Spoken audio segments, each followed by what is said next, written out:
Esta viagem começa na Hyde Park Mansion, a casa de veraneio dos Vanderbilt, no rio Hudson, 160 quilômetros a norte de Nova York. Esta é apenas uma das inúmeras e belas mansões perto do rio. Ao sul estão a Academia Militar de West Point, um clube de golfe famoso e uma notória prisão. Em Sleepy Hollow, uma visita à Old Dutch Church, do conto assustador de Washington Irving, e há mais duas mansões do século XIX. Por fim, o rio dá na cidade que nunca dorme, Nova York. O rio Hudson corta o estado de Nova York com sua extensão de 507 quilômetros e foi batizado em homenagem a Henry Hudson, que explorou o rio em 1609. No fim do século XIX, durante a chamada Idade de Ouro, muitas mansões foram construídas ao longo do rio para os barões da indústria. A Hyde Park Mansion, com seus 54 quartos, era o lar de Frederick William Vanderbilt e foi construída no estilo arquitetônico Beaux-Arts em 1895. Ela foi feita para ser uma casa de veraneio. A mansão era moderna na época e foi construída com aço e concreto. A eletricidade vinha de um gerador pessoal e a casa tinha até um sistema central de aquecimento. A propriedade original tinha aproximadamente 240 hectares, mas em 1938, a mansão e grande parte da terra foram doadas para o Serviço Nacional de Parques.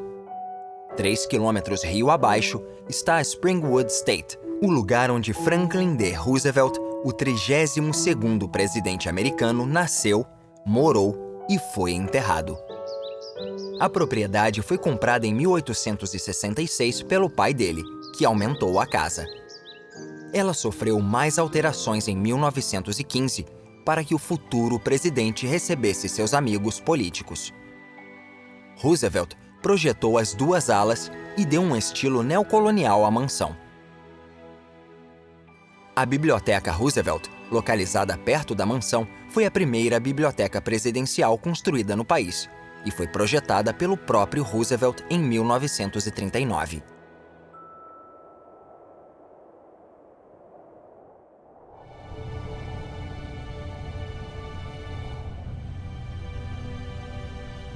O Hudson é muito movimentado e a maior parte dele é navegável. Com a abertura do canal Erie, rio acima, mercadorias poderiam ser transportadas entre a cidade de Buffalo, os Grandes Lagos e o porto de Nova York. O sucesso do canal causou um crescimento industrial ao longo do rio no fim do século XIX, além de graves problemas de poluição com água de esgoto e resíduos industriais. Foi só na década de 1960 que leis antipoluição foram criadas e a limpeza pôde começar. A proteção ambiental da paisagem perto do rio também era importante. As Hudson Highlands foram preservadas e transformadas em um parque estadual no meio do século XX, porque a região sofreu com desmatamento e mineração. O parque, com 2.400 hectares, é um destino popular para caminhadas por ficar perto de Nova York. Rio abaixo está a Academia Militar de West Point, o mais antigo dos 5 centros de treinamento militar nos Estados Unidos. Ela foi fundada em 1802 com o lema Dever, Honra, País.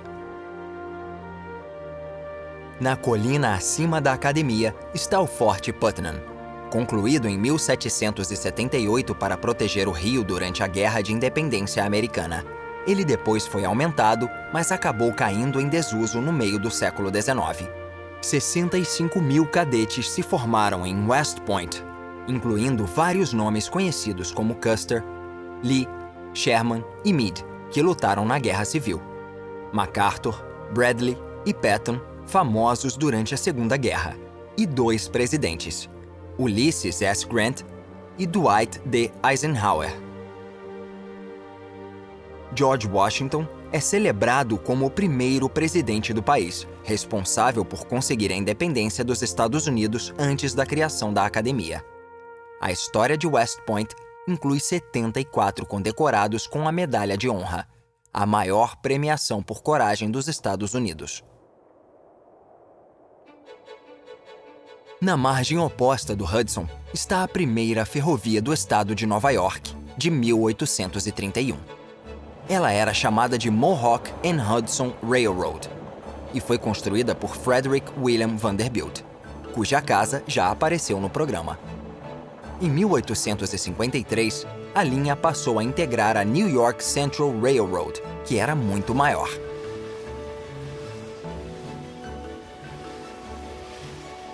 Hoje, locomotivas a diesel transportam passageiros da Grand Central Station, em Nova York, em um trecho cênico de 120 quilômetros. A maior parte da viagem é perto do rio. Em 1996, foi inaugurado o Hudson National Golf Club, em uma antiga propriedade rio abaixo de West Point. A mansão foi convertida na sede do clube sem muitas dificuldades. O clube, com seus 105 hectares, está entre os melhores do país e oferece vistas privilegiadas do rio Hudson. Algo incomum é que os jogadores precisam andar no campo todo. Só quem tiver mais de 60 anos ou for deficiente pode andar no carrinho. Um clube bem diferente está a alguns quilômetros de lá, mas ninguém quer fazer parte dele. É a penitenciária Sing Sing. Esta prisão de segurança máxima foi construída em 1824. Ao longo dos anos, foram feitas 614 execuções, mas a pena de morte foi declarada inconstitucional no estado de Nova York em 1972, e a cadeira elétrica foi retirada de lá. Hoje, a prisão abriga 2.000 detentos.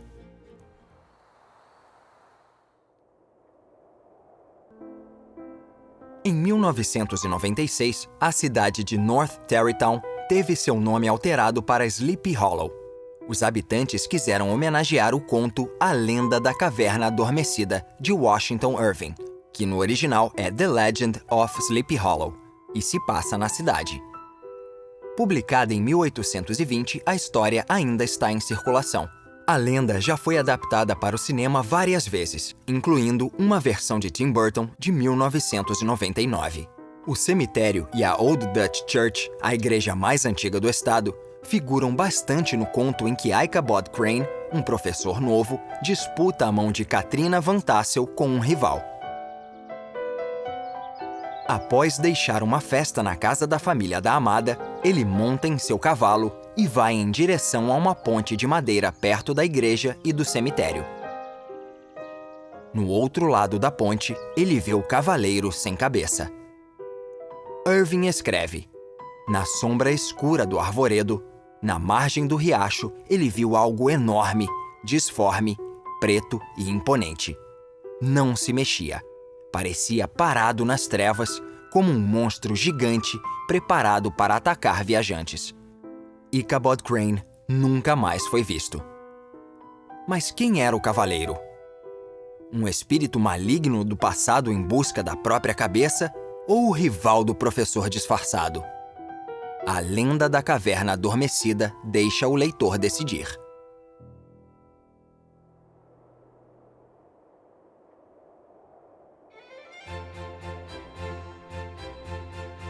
Em uma colina acima de Sleepy Hollow, fica uma das casas mais famosas do estado nova-iorquino. Ela foi construída para o magnata John D. Rockefeller, que enriqueceu com o petróleo. Com vistas maravilhosas para o Hudson, a mansão se chama Kijkit, que significa vigia em holandês. A casa, de estilo neoclássico, levou 6 anos para ficar pronta. Sua conclusão só se deu em 1913. Ela tem 6 andares de altura, com os 2 porões abrigando os quartos de serviço, além de túneis de entrega e passagens interconectadas. O jardim é disposto em vários terraços com fontes, pavilhões e estátuas clássicas. No parque, foram transplantadas árvores maduras para posições de destaque. A casa está aberta para o público e é um patrimônio histórico nacional. Em 1952, começou a construção da ponte Tappan Zee, que cruzava o Hudson em seu segundo maior trecho. É a primeira ponte que sobe o rio da cidade de Nova York. Como foi construída em uma época de falta de material durante a Guerra da Coreia, a ponte só deveria durar 50 anos. Mas com um aumento de tráfego não planejado, a ponte está começando a se deteriorar e uma nova já está sendo projetada. A 800 metros da ponte está uma mansão em estilo neogótico construída em 1838, que hoje se chama Lyndhurst. A construção original era menor e tinha o apelido de Paulding's Folly, por conta do estilo incomum que seu dono, William Paulding, havia escolhido. O segundo proprietário, George Merritt, um comerciante bem-sucedido, dobrou o tamanho da casa na década de 1860 e mudou o nome para Lindenhurst por conta das árvores da propriedade. Nos anos 1880, a casa foi comprada pelo magnata ferroviário Jay Gould, que construiu a primeira estufa com estrutura de aço do país, replantou o parque e chamou a mansão de Lyndhurst. Ela ainda é uma propriedade privada. Uma das construções mais incomuns durante a Idade de Ouro do fim do século XIX é esta casa octogonal com uma cúpula, a Armour Steiner House. Ela foi batizada em homenagem aos dois primeiros proprietários, Paul Armour e Joseph Steiner. O primeiro construiu a casa octogonal em 1860, mas foi o segundo que acrescentou a cúpula na década seguinte. Ele também foi responsável por aumentar a casa, criando a versão atual. O design é singular nos Estados Unidos e, com seu estilo exuberante, ela foi apelidada de Taj Mahal do Vale do Hudson e Pesadelo de Confeiteiro. Em 1976, a casa foi declarada Patrimônio Histórico Nacional. A jornada está se aproximando da cidade de Nova York, e o rio se torna um sistema de transporte para as pessoas. Ao lado do rio e na fronteira com Nova Jersey está a Palisades Interstate Parkway, uma estrada importante de acesso à cidade que se tornou patrimônio nacional. A construção começou depois da Segunda Guerra, em 1947, e terminou 10 anos depois. A autoestrada tem o nome das New Jersey Palisades, uma série de falésias no rio Hudson. Atrás delas é possível ver a silhueta de uma das cidades mais conhecidas e amadas do mundo, Nova York.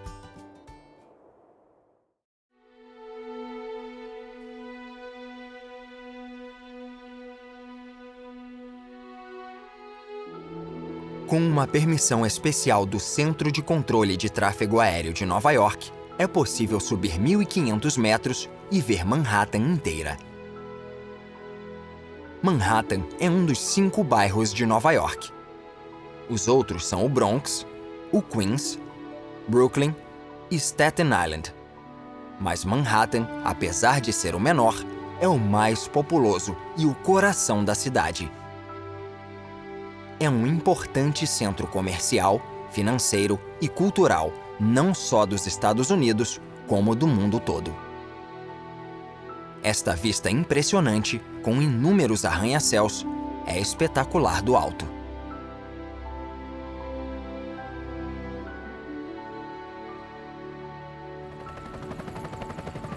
Uma das melhores maneiras de ver Nova York é de helicóptero, e várias empresas oferecem voos que sobrevoam a cidade inteira. Alguns vão até a Estátua da Liberdade, sem dúvida, um dos monumentos mais famosos do mundo.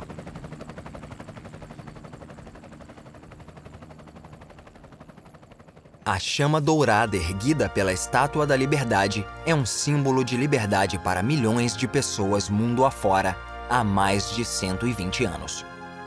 A estátua foi um presente dos franceses para os americanos em 1876, em reconhecimento da amizade forjada durante a Guerra Revolucionária. e em comemoração ao centenário da Declaração de Independência. Segundo o acordo entre os países, os Estados Unidos construiriam a base e a colocariam na ilha, que hoje é chamada de Ilha da Liberdade.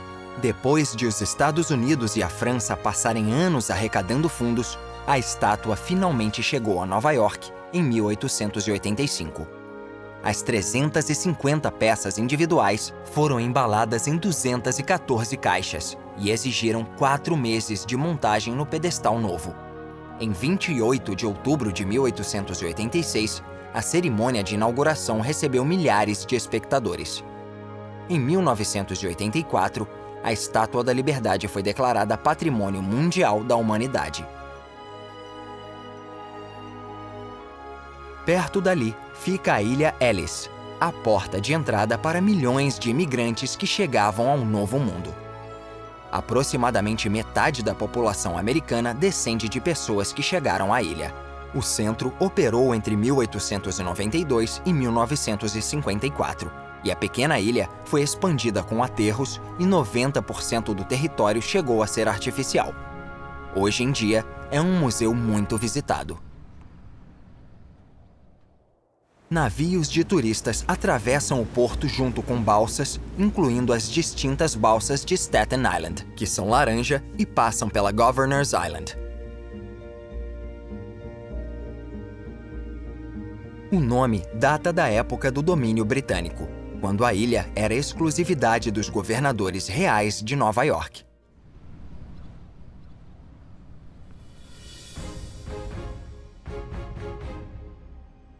Nova York tem muitas pontes, e a Verrazano Narrows passa por cima da entrada do porto e liga Staten Island ao Brooklyn.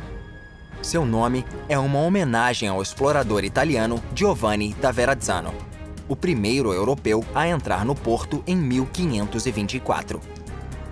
Em 1964, quando foi concluída, era a ponte suspensa mais longa do mundo. Em 1883, a ponte do Brooklyn era a ponte suspensa mais longa do mundo, além de ter sido a primeira feita de aço. A passagem para pedestres oferece vistas incríveis da cidade e da ponte. A construção levou 16 anos para ficar pronta e tirou a vida de 20 pessoas, incluindo o projetista John A. Roebling. A maioria morreu de embolia gasosa, também chamada de mal da descompressão, depois de subirem rápido demais das ensecadeiras debaixo do rio East. A ponte George Washington é a primeira a atravessar o Hudson e liga Washington Heights a Fort Lee, em Nova Jersey.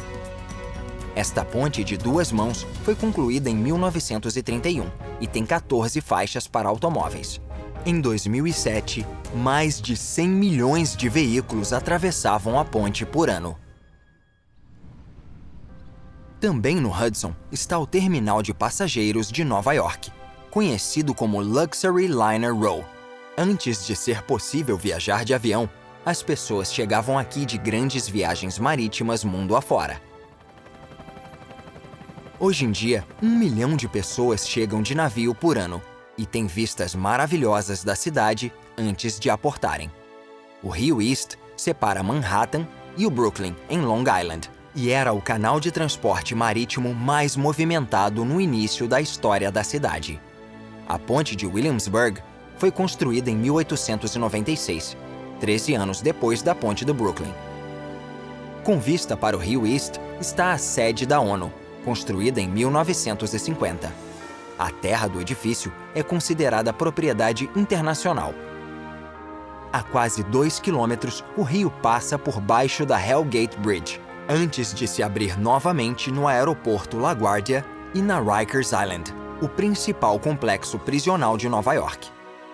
O rio Harlem é uma parte do sistema estuário do Hudson e serve como um canal estreito separando o Bronx de Manhattan. Sobre este pequeno rio existem 14 pontes. Por perto encontram-se os 2 Yankee Stadiums. O mais distante foi construído em 1923 e o mais próximo em 2006. O espaço aberto mais famoso de Nova York é o Central Park. Com 310 hectares, a construção terminou em 1873 e é o parque mais popular dos Estados Unidos. Frederick Olmsted, um de seus criadores, falou que era de enorme importância como o primeiro parque real deste país. Um desenvolvimento democrático muito significativo. Sua realização levou 16 anos e envolveu a plantação de 500 mil plantas e arbustos, a escavação de lagos, a criação de colinas, a organização de jardins formais e a construção de pontes. O único prédio neste retângulo perfeito é o Metropolitan Museum of Art, fundado na década de 1870. No sul de Manhattan está o distrito financeiro que corresponde, a grosso modo, ao assentamento Nova Amsterdã do século XVII. Na ponta está o Battery Park, onde os holandeses e depois os ingleses detinham um forte de artilharia. Neste distrito encontram-se instituições financeiras importantes, como o Sistema de Reserva Federal e a Bolsa. Também era o lar das Torres Gêmeas até a tragédia do 11 de setembro. Depois desse evento assustador, o Empire State voltou a ser o arranha-céu mais alto de Nova York. Ele foi construído em um estilo Art Deco em 1931 e é o 15º prédio mais alto do mundo, medindo 381 metros. Ele foi inaugurado em grande estilo quando o presidente Hoover apertou um botão no Salão Oval e acendeu as luzes do prédio.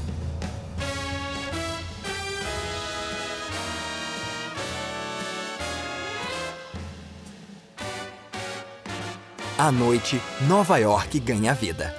Não existe lugar mais brilhante que a Times Square.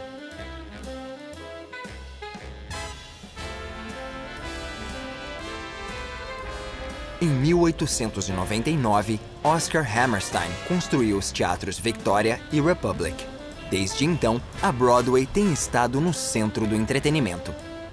Após saírem das peças, as pessoas podem comer e beber nos inúmeros bares e restaurantes.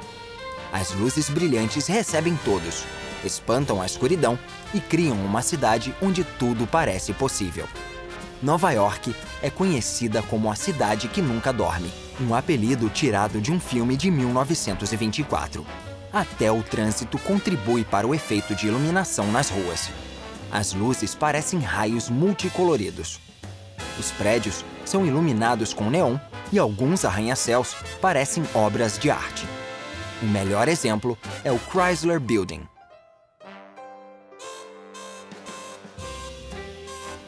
Para muitas pessoas, é o prédio em Art Deco mais bonito da cidade.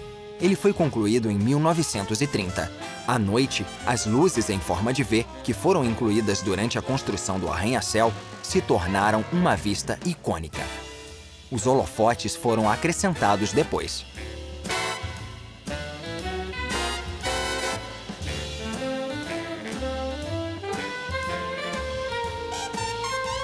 Do Rio, a cidade parece um transatlântico mágico, em um céu negro que deslumbra, diverte e impressiona. Enormes paredes de vidro brilham à noite. E os arranha-céus refletem a luz das ruas da cidade que nunca dorme.